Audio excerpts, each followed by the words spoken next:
ఆధ్యాత్మిక వారధి యూట్యూబ్ ఛానల్కు తిరిగి స్వాగతం. నేను మీ బలరాం తల్లప్రగడ.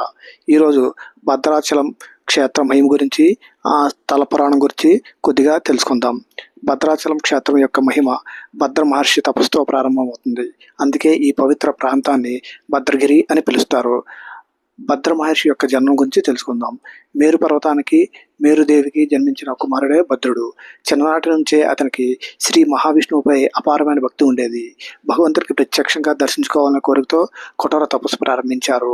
శ్రీరాముని కోసం తపస్సు చేసిన విధానం గురించి తెలుసుకుందాం.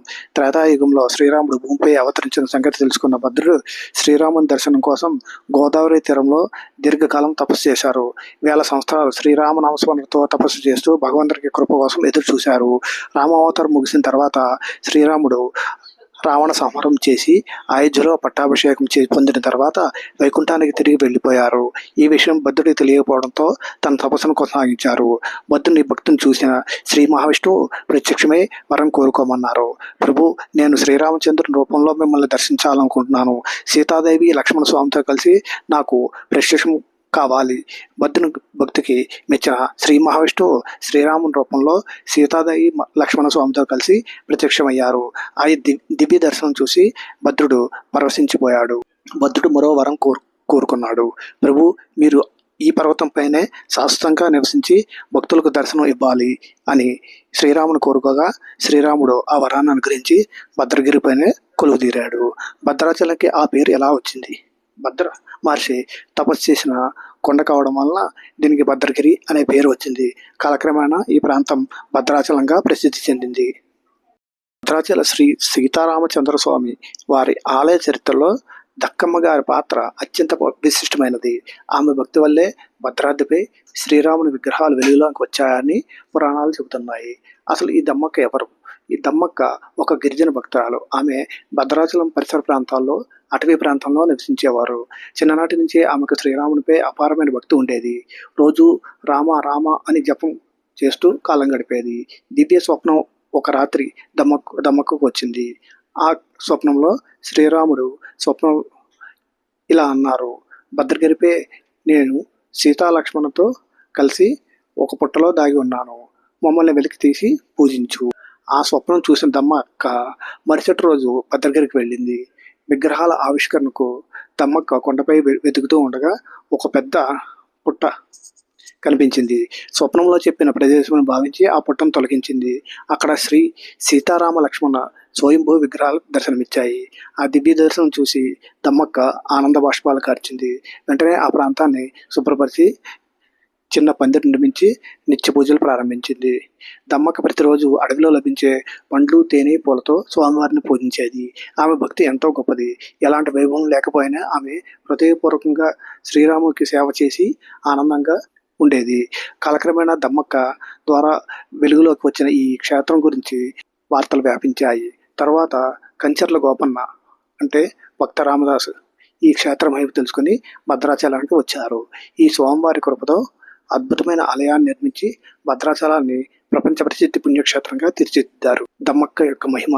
దమ్మక్క లేకపోయి ఉంటే భద్రగిరిపై దాగి ఉన్న శ్రీ సీతారామ లక్ష్మణుల విగ్రహాలు ప్రపంచానికి తెలియకపోయాయని అక్కడి భక్తులు విశ్వసిస్తారు. అందుకే భద్రాచల చరిత్రలో దమ్మక్క పేరు చిరస్థాయిగా నిలిచిపోయింది. భక్త రామదాస్ అసలు పేరు కంచర్ల గోపన్న. ఆయన సుమారు 1620 ప్రాంతంలో ప్రస్తుతం తెలంగాణ రాష్ట్రంలోని నేలకొండపల్లి గ్రామంలో జన్మించారు. చిన్నప్పటి నుంచే శ్రీరామునిపై అపారమైన భక్తి కలిగి ఉండేవారు. రామనామాన్ని జపించడం, భజనలు పాడటం ఆయనకు ఎంతో ఇష్టం. గోపన్నకు అక్కన్న, మదన్ అనే బంధువులు గోల్కొండ సుల్తాన్ అబ్దుల్ హజాన్ తానీషా ఆస్థానంలో మంత్రులుగా ఉండేవారు. వారి సాయంతో గోపన్న భద్రాచలం ప్రాంతానికి తహసీల్దార్గా నియమితులయ్యారు. ఒకసారి గోపన్న భద్రాచలానికి వెళ్ళి శ్రీ సీతారామ లక్ష్మణుల స్వయంభూ విగ్రహాలను దర్శించారు. ఆలయంలో చాలా శిథిలావస్థలో ఉండటం చూసి చాలా బాధపడ్డారు. శ్రీరామునికి ఒక గొప్ప ఆలయం నిర్మించాలని సంకల్పించారు.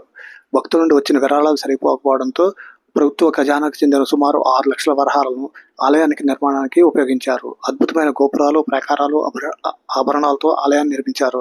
ఆలయం పూర్తయిన తర్వాత స్వామివారికి బంగారు ఆభరణాలు కూడా చేయించారు. ప్రభుత్వ ధనాన్ని ఆలయ నిర్మాణానికి ఉపయోగించిన విషయం తెలుసుకున్న తానీషా తీవ్ర ఆగ్రహానికి గురయ్యాడు.